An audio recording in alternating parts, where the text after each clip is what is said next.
Hello and welcome to Azure's Live Mert to the Future. Today we have an important topic and very special guest. Deepak Rajendran will be with us today. And we are going to talk about Microsoft MVP Award. I get lots of questions about how to become an MVP, about nomination process and similar questions. And today we will talk about the MVP Award program. Deepak, welcome to Azure's Live. How are you? Very well. Good evening, first of all, Matt. Thanks for having me over. It's always a pleasure to talk to you, and I'm glad that we get to talk together to the community. So thank you for having me over. It's wonderful to be here.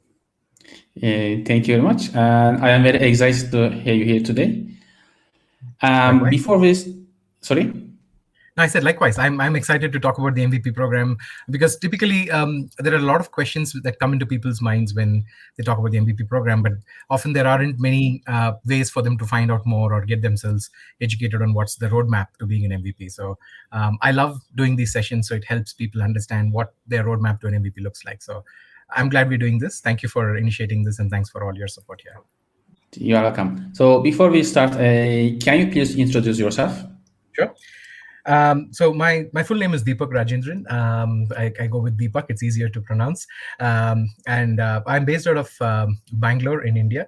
My role in Microsoft is that of a community program manager. And although it sounds overall as community management, we are very focused on managing influencer programs. Think of these as community leader programs that focus on identifying outstanding community leaders from the technology ecosystem and bringing them into a closer engagement with Microsoft, through which we can collaboratively work on enabling the community to be a better place. So the most common of these programs are the Most Valuable Professional Program, which is the MVP program, and the Regional Director Program, which is also called as the RD program.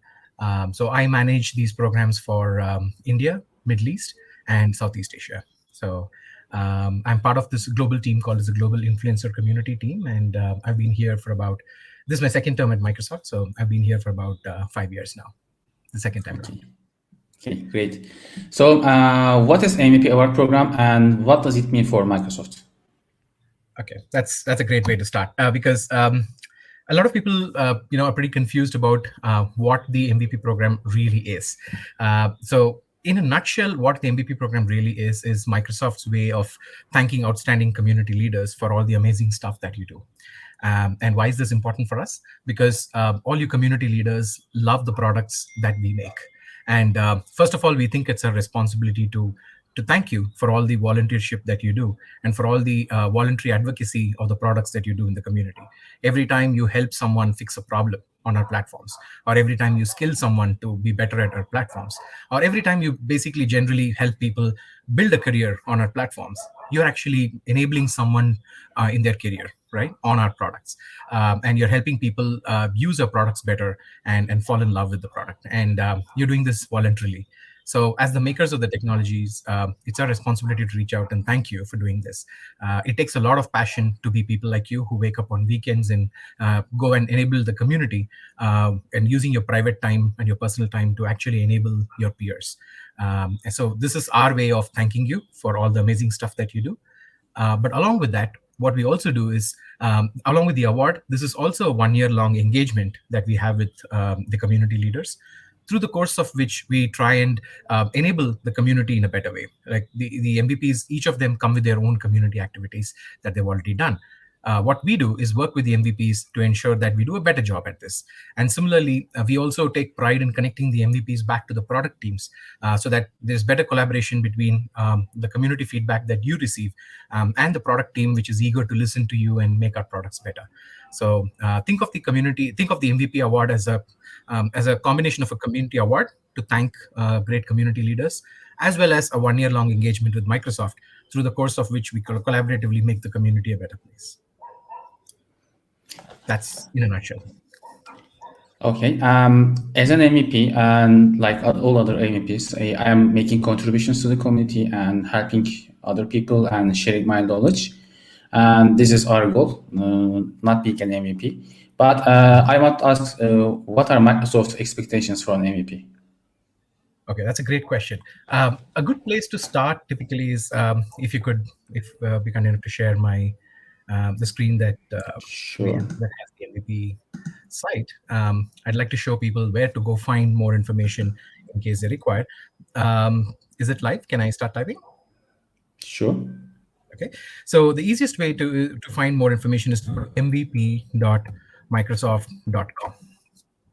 Right. So this site is your ultimate source of truth for anything regarding the program.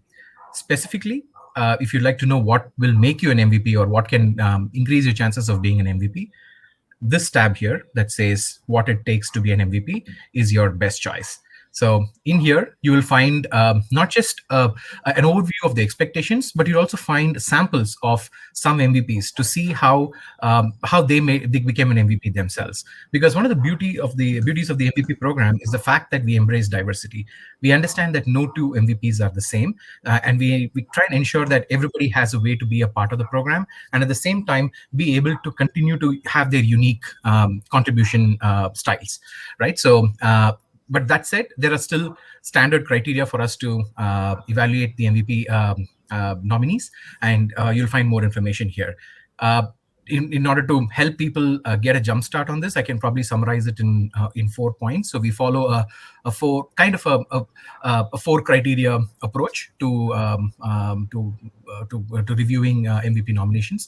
The first of it is I told you that this is a technology community leader award. So obviously the first parameter is your technology expertise.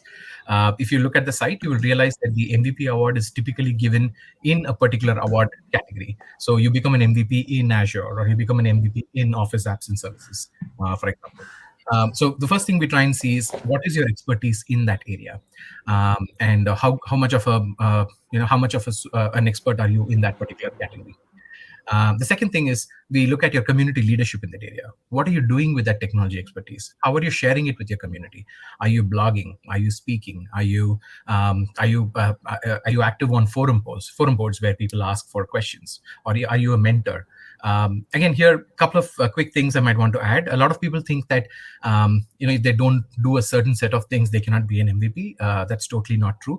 We don't have any recommended types or suggested contribution types for the MVP. We believe in embracing the diversity of the MVPs. So any contribution that you do to the community is welcome for us. The only 2 things being that it should be evidenceable and it should be measurable. These are the only 2 things. As long as that's done, any contribution, be it blogs, be it books, be it meetups, anything that you do to enable the community is good with us. And the second myth that I want to help clarify is while we ask for numbers, it's not necessarily a numbers game. So we don't have thresholds such as like 40 blogs are better than 30 blogs. It's not always seen like that. What we typically do is look at it objectively, look at it from a very contextual perspective to see what impact the individual has on the community. And the numbers are just an addition to it to evaluate the extent of the impact. Right, that's about it. So other than that, we don't basically threshold people on the basis of just numbers. It's usually a combined view of how impactful you are in the community. So that's something that you might want to keep in mind. And the third criteria that we look for is technology advocacy. It's one thing to be an expert in today's technologies, but we also want to see how much of an early adopter are you. Usually people who are excited about a particular product always stay in touch with what's coming up next. They're always there ahead of the crowd. They always want to be on the bleeding edge of technology. They want to learn before the rest of them and then be able to share that with their community. So we want to celebrate that attitude as well. And the last, the fourth criteria is the breadth of your technology expertise. While you're also an expert on Microsoft technologies, how much of an expert are you on the overall category that you're applying for, right? Like what is your experience in that area, and how many different products or how many different platforms have you worked on? And that's not for the MVP award per se. It's more an indicator of how much of a community leader you are. So it's not a make or break decision for the MVP, but it's just a nice evaluation of how much of a community leader you are. So these are the 4 things that we usually look for in all the contributions that you submit. So that these are the 4 things I would say. But the most important thing that I might want to mention is the MVP award is not given for what people do as part of their day's job. It's what they get for doing things outside their day's job on a voluntary basis. So anything that you do as part of your day's job or as part of your occupation, will not be considered. This is purely a community award, and it's purely meant to recognize people who are doing this voluntarily out of their own interest. I hope that clarifies. Okay, thank you. So can you explain the nomination process, how someone can be nominated? Absolutely. We had a small change in the nomination process. Earlier, anybody could just log into the MVP site and nominate themselves as well. But a couple of years ago, we made a very important change that I think is good for the program. Now the MVP nominations are only accepted through two ways. So if you go to the mvp.microsoft.com site, just below what it takes to an MVP, you'll find a tab that says nominate an MVP. So if you click on that, it will bring you to a page which will explain the nomination process. And if you see here, you'll only see two roles here that are available to sign in with, either if you're a Microsoft FTE or if you're a current MVP. Now, why is this important to us? It's important because we really want, so this is really a people's program at the end of the day. It's really made of people who are amazing individuals in the community who are going out of their way to do things. And because it's such a people-oriented program, we believe in knowing the people who have applied for the program very well, and which is the reason we've asked for an MVP or an FTE to submit the application, because that shows that they've known this individual and they know that this individual can apply for the MVP program and is a passionate contributor. So, which is the reason we've kept it between with an MVP or an FTE. So if you'd like to become an MVP, the best way is to speak to another MVP who's in the community. Please ask them, what they think of your contributions, and if you can become an MVP, and ask them to nominate you for the program.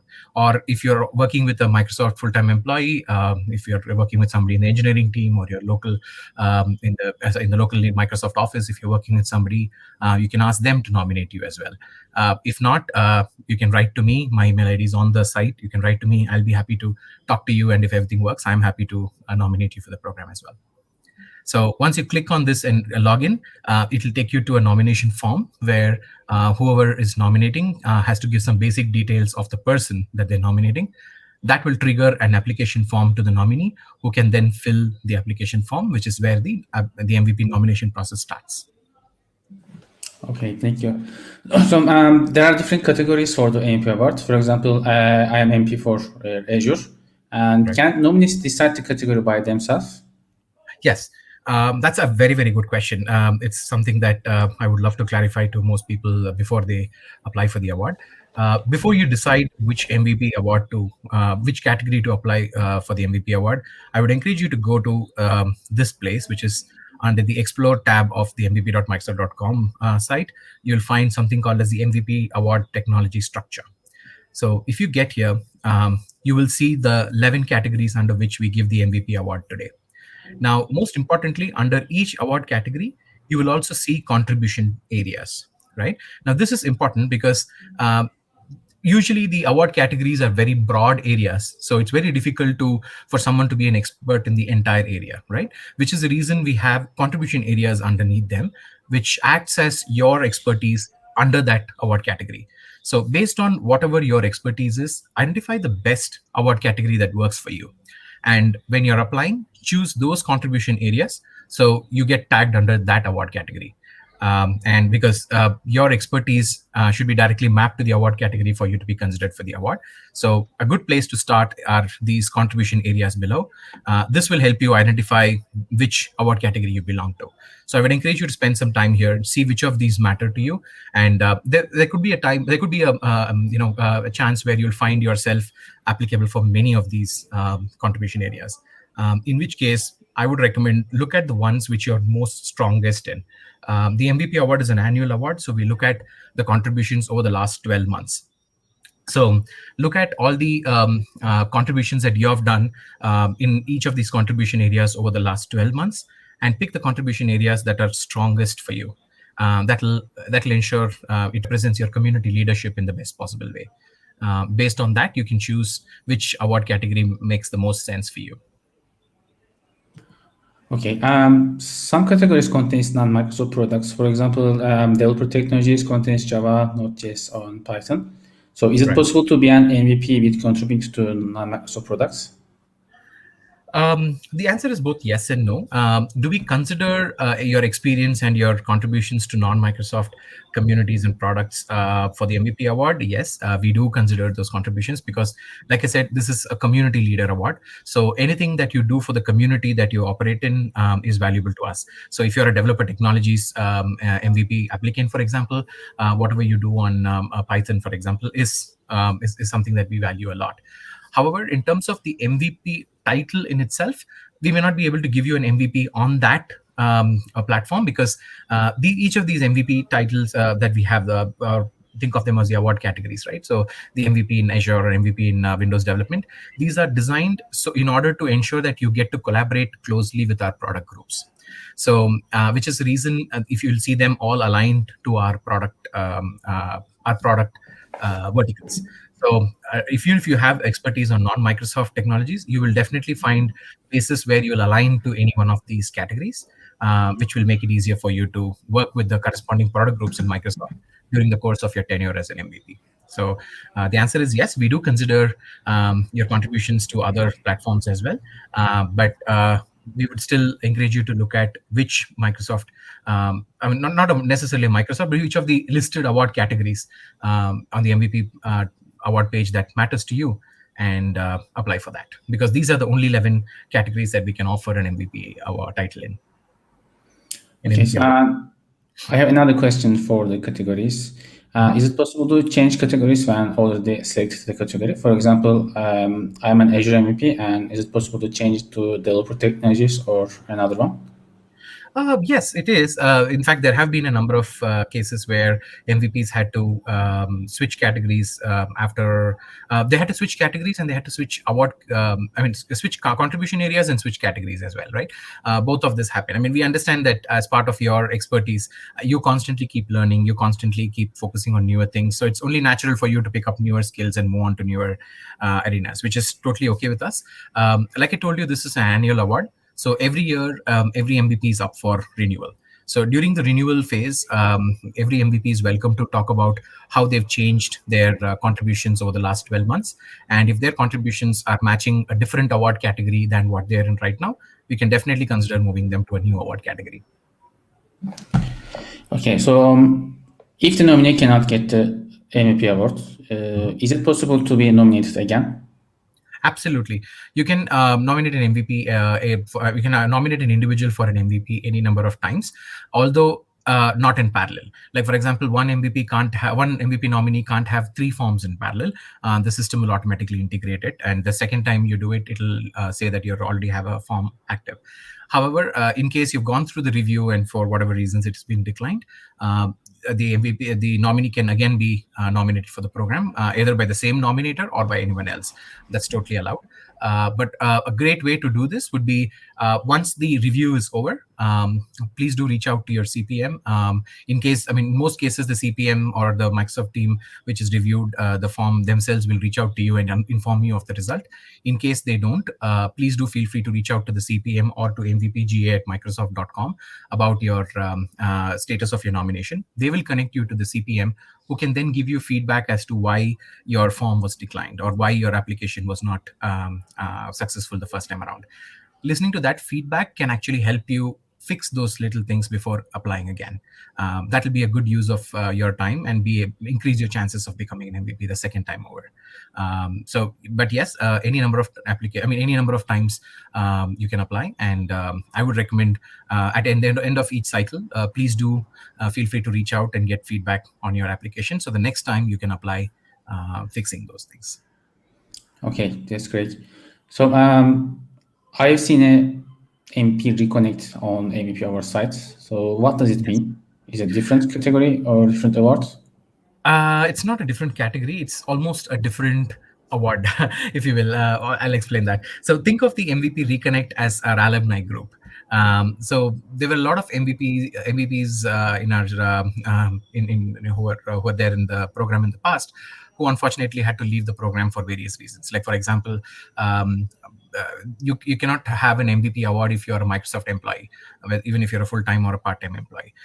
Or in some cases, some of the MVPs got too busy to contribute to community activities, and hence they had to retire their MVP status, or due to whatever other reasons. But they still wanted to keep in touch with the network of community leaders. They still wanted to be in touch with the program and be able to stay on top of all the stuff that's going on in the community, and if possible, even contribute wherever they can. So we came up with an alumni program called as MVP Reconnect, that all the MVPs who are retired are automatically given a choice to apply for. So at the end of a person's MVP tenure, he or she is given an option to choose to sign up for MVP Reconnect. And if they choose to be a part of it, then they become a part of a global group of alumni MVPs who can then stay in touch with each other, and as well as with the program, to continue to contribute to the community in their own small way. This does not involve any of the other MVP program features, such as the benefits or the connection with the product groups, etc. But it still involves connecting them with the network of community leaders from around the world. So think of this as an alumni program for the MVP award. Okay, thank you. So I have two questions for you. Sure. First one is, do you have any recommendations for MVP candidates? And the second one is, do you have any recommendations for MVPs? Recommendations for candidates. Yes, I would, not recommendations. I don't think I'm an expert to give recommendations, but I can probably give you some suggestions, some things that I believe are best practices and will increase your chances of applying for the MVP.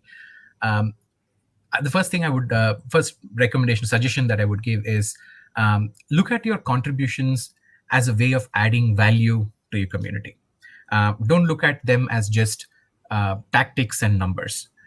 Instead, go one step above and look at what is the difference that you're making to the community members that you're working with. That often tells you a lot about how valuable you are as a community leader. And a lot of people usually ask me saying, it's simple for you to say, but how do I find that out? Well, ask yourself a very simple question. What do you think the community will miss you for if you were to stop doing it today? Let's say you stop contributing to the community today. What do you think the community will miss you for maybe after a week, right? That thing that the community will miss you for is the value that you're adding to the community. And it's when you ask yourself that question, there's so many things that will come out which will be surprising to you. It'll make you understand why you are valuable to the community. In some cases, you'll realize that you're the only one who's contributing in a particular local regional language, probably. So you're actually enabling people to get access to the content that was only available globally in a certain set of languages. You're actually enabling a lot of people with the local language to access that. That could be a value. In some of the cases, you could be the only one focusing on scenarios in a particular industry, for example, or you could be the only one focusing on contributing on a particular technology sub area, right? Like one of the contribution areas under Microsoft Azure, or any one of these, right? You could be the only one who's focusing on contributing to that area in your local region. You could be the only one who's doing something else that's unique to you, right? So understanding that is very important for you to realize how much of a community leader you are. And once you realize that, ensure that is highlighted in your form. So let me tell you a little bit about the MVP application form. When you actually fill the form, you realize that there's very little information we take from you there. We ask for your basic information, and then we ask for your list of community contributions. Which is the reason I want you to focus on these impact areas when you put the list of contributions. Because from those list of contributions, we look at all the 4 parameters that I told you. So if you put in contributions that focus on your community impact, that increases your chance of showcasing how good a community leader you are to us, and thereby increases your chances of becoming an MVP. So that would be one recommendation. Second recommendation is when you're filling those community contributions, please ensure you pay attention to each of the areas that I mentioned there. Like, for example, there's a thing called annual quantity, which is the total number of times you've done that activity. If you're blogged, there is a total number of blogs that you've written in the year. If there is a meetup, there's a total number of meetups that you have organized or spoken that you can add there. And that's very easy to find. Similarly, there is also another metric called as annual reach, which differs from contribution to contribution. If it is a blog, it's annual total number of viewers. If it is meetups, it's total number of attendees. So also pay attention to fill in those numbers when you're submitting, because a combination of these two numbers shows your impact, right? And it helps showcase the extent of your influence in the community. So do pay attention to those metrics while filling in the form. That would be something that I would recommend. The third thing, as a suggestion again, is to try and give as much information as you can under each contribution area. There is a URL that you can submit for each contribution, but in case there is no URL, which I understand in some cases you may not have a public URL to share, try and share it in other ways. You can share screenshots. You can share, any other samples. Like maybe somebody must have sent you some good feedback on social media, that on the public social media, of course, that you can probably, just tell us the verbatim. We don't need to know the person, obviously, for privacy reasons, but just the feedback will help us understand how important it is. So any additional information that you can give around each contribution will be helpful. And if you can't give it as part of the contribution records in the form, feel free to send it offline to your CPM, and your CPM can definitely consider it while reviewing your form. So these will be the recommendations for new applicants. I would say that this would increase your chances very, very highly of becoming an MVP. For MVPs, well, I continue to be inspired by MVPs every day, like you, Matt. There's tons of that each of you MVPs do. That's so amazing, and every day I learn more from people like you. I'm inspired to do more thanks to people like you every day. So there's literally nothing that I can tell the MVPs except a huge thanks for everything that you do, and continue doing the great stuff. Everything that you do is valuable for the community and for Microsoft. So yeah, keep rocking, and let me know how I can support in any way. Okay, thank you very much. And I think we have covered all of the questions about the MVP Awards. And thank you for your time, for your great answers. I think we have cleared all the questions. Absolutely. And hope to see you again in further episodes, different topics. Absolutely. I'd love to be back. I love the opportunity to connect to all your wonderful community members through your channel. So if there is anything else that you might want to come and spend some time with all of you on, even if you want me to do a repeat of this to talk about the MVP program, again, if somebody needs more information, maybe we can go into some more detail. Or if somebody else might want to, probably talk about some other related topics, we can do that. So I'm happy to come back as many number of times as you want. So do let me know if you have any other opportunities, and I'd love to be back here and spend some time with all of you. Okay, thank you very much, and see you soon. Yes, take care, stay safe, all of you, and I look forward to seeing all of you soon. Okay, cheers. Bye-bye.